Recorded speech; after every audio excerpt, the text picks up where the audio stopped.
Hi everyone, आप सभी का हमारे यूट्यूब चैनल पे वेलकम है। अगर आप इस बार यूपी बोर्ड का एग्जाम देने वाले हैं तो ये सेशन आपके लिए है। चाहे वो आप क्लास 10th में हो या फिर 9th में हो या फिर 11th या 12th हो या बोर्ड का कोई भी एग्जाम दे रहे हो जिसमें हिंदी से इंग्लिश में पैसेज को ट्रांसलेट करने के लिए क्वेश्चन आता है, तो ये सेशन आपके लिए है। ये क्लास आपके लिए बहुत हेल्पफुल साबित होने वाली है। इसमें हम आपको ट्रांसलेट करके भी दिखाएंगे और साथ ही साथ में हर सेंटेंस को अलग अलग भी समझाने की कोशिश करेंगे कि उसको आप कैसे इंग्लिश में ट्रांसलेट करेंगे।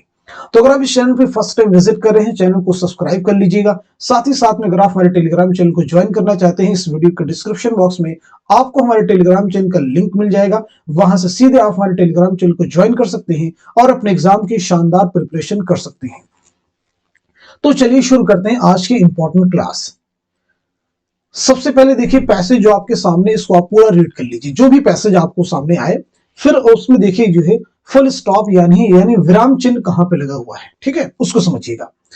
देखिए पहला जो पैसेज है, पहली जो लाइन है वो है, मैं अपने माता पिता के साथ रविवार को लखनऊ जाना चाहता था। इसको कैसे ट्रांसलेट करें, मैं पहले पूरे पैसेज को ट्रांसलेट कर दूंगा, उसके बाद में हर सेंटेंस को अलग अलग समझाऊंगा कैसे उसको ट्रांसलेट करेंगे।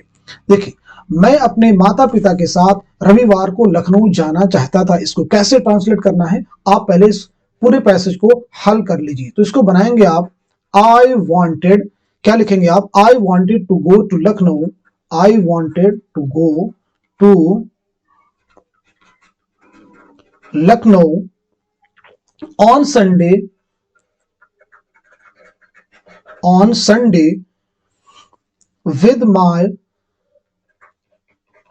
with my parents. ठीक है, एक सेंटेंस कंप्लीट हो गया। दूसरा देखिए, गाड़ी प्लेटफॉर्म नंबर 1 पर खड़ी थी। परेशान मत होइए, आगे और भी समझाएंगे आपको। यहां पे पहले सवाल कर लेते हैं, गाड़ी प्लेटफॉर्म नंबर 1 पर खड़ी थी। The train was standing, full stop लगाएंगे, the train was standing at platform number 1, full stop.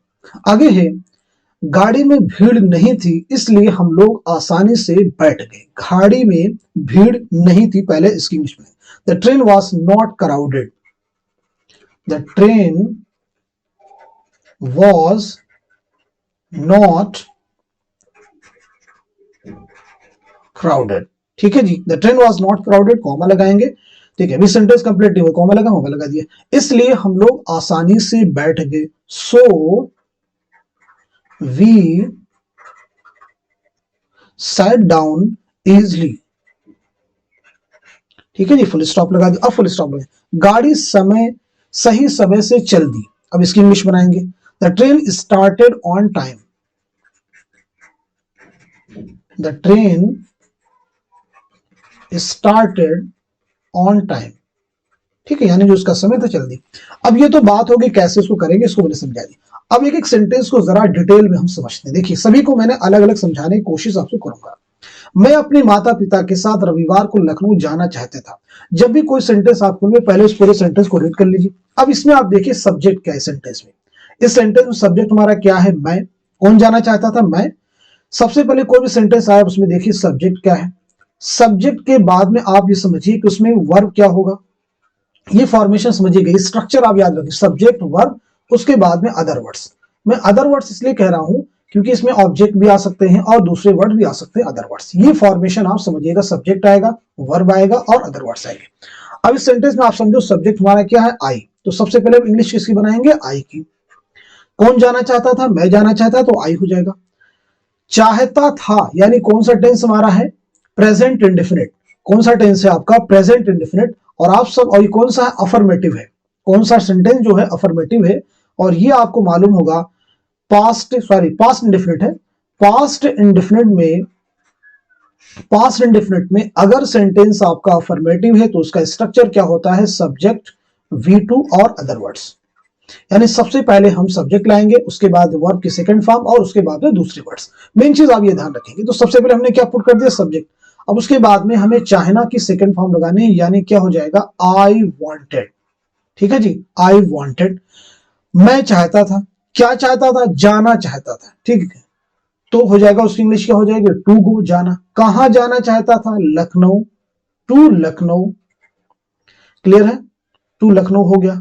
कब जाना चाहता था, यानी ऑन संडे, क्या हो जाएगा, ऑन संडे। किसके साथ, विद माय पेरेंट्स, ठीक है जी, विद माय पेरेंट्स। तो इस तरह से सेंटेंस को आप बनाएंगे, पहले समझेंगे। देखिए दिया गया सेंटेंस किसमें था, पास्ट इंडेफिनिट में था। पास्ट इंडेफिनिट में अफर्मेटिव है, नेगेटिव है, इंट्रोगेटिव, इसको आप समझेंगे। फिर उसके स्ट्रक्चर में, तो पास्ट इंडेफिनिट के अफर्मेटिव सेंटेंस का जो स्ट्रक्चर होता है वो सब्जेक्ट, वर्ब की सेकंड फॉर्म और दूसरे वर्ड्स। ये सेंटेंस आपको समझ में आ चुका होगा। अब हम बढ़ते हैं नेक्स्ट सेंटेंस की तरफ। गाड़ी प्लेटफॉर्म नंबर 1 पर खड़ी थी, गाड़ी प्लेटफॉर्म नंबर 1 पर खड़ी थी, ठीक है। अब इसकी इंग्लिश कैसे बनाएंगे, ठीक, खड़ी थी। तो यहां पे सबसे पहले सब्जेक्ट देखिएगा, गाड़ी यानी ट्रेन, तो सबसे पहले हम क्या लिखेंगे, द ट्रेन, द ट्रेन। खड़ी थी यानी पास्ट इंडेफिनिट तो है ना ये, तो इसको हम बनाएंगे पास्ट कंटिन्यूअस में। किसमें बनाएंगे हम, पास्ट कंटिन्यूअस, पास्ट कंटिन्यूअस में हम बनाएंगे, ठीक है। पास्ट कंटिन्यूअस टेंस में इसको हम चेंज करेंगे। कैसे बनाएंगे समझिएगा। पास्ट कंटिन्यूअस का ये अफर्मेटिव सेंटेंस है, सबसे पहले हम सब्जेक्ट, उसके बाद में वाज या वर लगाएंगे सब्जेक्ट के अकॉर्डिंग। देन उसके बाद में V1 प्लस आईएनजी, क्या लगाएंगे, V1 प्लस आईएनजी सब्जेक्ट। अगर सब्जेक्ट आपका सिंगुलर है तो फिर क्या लगाएंगे हम, वाज, थर्ड पर्सन सिंगुलर। उसके बाद दूसरे सब्जेक्ट है तो उनके साथ में क्या लगाएंगे हम, वर लगाएंगे। अब देखिए बनाएंगे क्या, द ट्रेन क्या है, सिंगुलर है तो इसके साथ में क्या लगा देंगे, the train was. ING form लगाने है तो क्या हो जाएगा, स्टैंडिंग, ठीक है जी, क्या हो जाएगा, द ट्रेन वाज स्टैंडिंग। कहां खड़ी थी, प्लेटफॉर्म यानी एट प्लेटफॉर्म नंबर 1, क्लियर है। नेक्स्ट सेंटेंस देखिएगा आपके सामने है, गाड़ी में भीड़ नहीं थी इसलिए हम लोग आसानी से बैठ गए। अब इस सेंटेंस में आप देखेंगे दो पार्ट है, इन दो पार्ट को जोड़ने के लिए एक वर्ड का यूज किया गया, वो है इसलिए। तो याद रखेंगे इसलिए जो होगा ये क्या हो जाएगा, इसी को कहते हैं कंजंक्शन, यानी जोड़ने वाले वर्ड को क्या कहते हैं, कंजंक्शन कहते हैं। तो पहले हम इसकी इंग्लिश बनाएंगे, गाड़ी में भीड़ नहीं थी, गाड़ी में भीड़ नहीं थी। तो सब्जेक्ट यहां पे अगेन देखिए हमारा क्या है, द ट्रेन। भीड़ नहीं थी तो यहां पे सबसे पहले हम क्या लगाएंगे, वॉज, और वॉज के बाद में क्या आ जाएगा, नॉट, यानी नेगेटिव सेंटेंस है। भीड़ की इंग्लिश क्या होती है, क्राउड। अब क्योंकि यहाँ पे देखिए वॉज आया है तो उसके बाद में हम क्या लगाएंगे, वो आपकी थर्ड फॉर्म, क्योंकि ट्रेन जो है एक्शन नहीं कर रही है। तो train was not crowded, train was not crowded, comma लगा देंगे। सो इसलिए की इंग्लिश क्या हो जाएगी, सो। अब देखिए नेक्स्ट सेंटेंस क्या, हम लोग आसानी से बैठ गए, पास्ट इंडेफिनिट है तो हम लोग की इंग्लिश क्या हो जाएगी, वी, क्या हो जाएगी, वी। बैठने की इंग्लिश क्या हो जाएगी, sat down, we sat down easily. आसानी के साथ में क्या हो जाएगा, इजिली, इजिली की पार्ट अब इसमें क्या हो जाएगी, एडवर्ब, याद रखेंगे इजिली क्या हो जाएगा, एडवर्ब। समझ गए सेंटेंस। नेक्स्ट सेंटेंस देखिएगा, गाड़ी सही समय से चल दी, गाड़ी सही समय से चल दी, ठीक है। इस बात को समझिए, चल दी ये भी क्या है, पास्ट इंडेफिनिट है। पास्ट इंडेफिनिट का अफर्मेटिव सेंटेंस है। तो सबसे पहले हम सब्जेक्ट पुट करते हैं, द ट्रेन, ठीक है, चल दी यानी शुरू हो गई, स्टार्ट हो गई, द ट्रेन स्टार्टेड। कौन सी फॉर्म लगाएंगे, वो आपकी सेकंड फॉर्म। एग्जैक्ट टाइम पे चली है तो क्या हो जाएगा, ऑन टाइम, क्या हो जाएगा, ऑन टाइम, याद रखेंगे, the train started on time, ये इसकी इंग्लिश बन जाएगी। तो देखें ये जो पैसेज था इसमें बिलखुसूस स्पेशली पास्ट इंडिफरेंट का ज्यादा इस्तेमाल किया गया था। तो पास्ट इंडिफरेंट को हम जरा समझ लेते हैं कि पास्ट इंडिफरेंट जो टेंस है ये एक्चुअल में है क्या।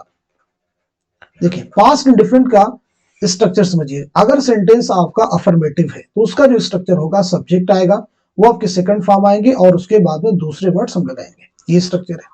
अगर सेंटेंस आपका नेगेटिव है, जैसे मैंने कहा अफर्मेटिव में, ही वेंट टू मार्केट,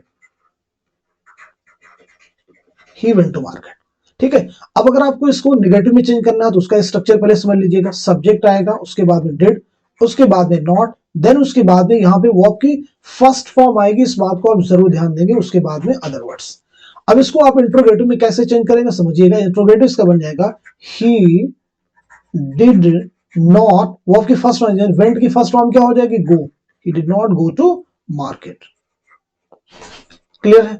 अब अगर आपको इसको इंट्रोगेटिव में चेंज करना है तो इंट्रोगेटिव का जो स्ट्रक्चर होता है उसको समझिएगा। सबसे पहले हम क्या लगाते हैं उसमें डिड, उसके बाद में सब्जेक्ट, सब्जेक्ट के बाद में वर्ब की फर्स्ट फॉर्म और उसके बाद में दूसरे वर्ड्स। इसी को अगर आप इंट्रोगेटिव में चेंज करेंगे तो उसका क्या बनेगा, डिड लगाना है सबसे पहले, डिड लगा दिया।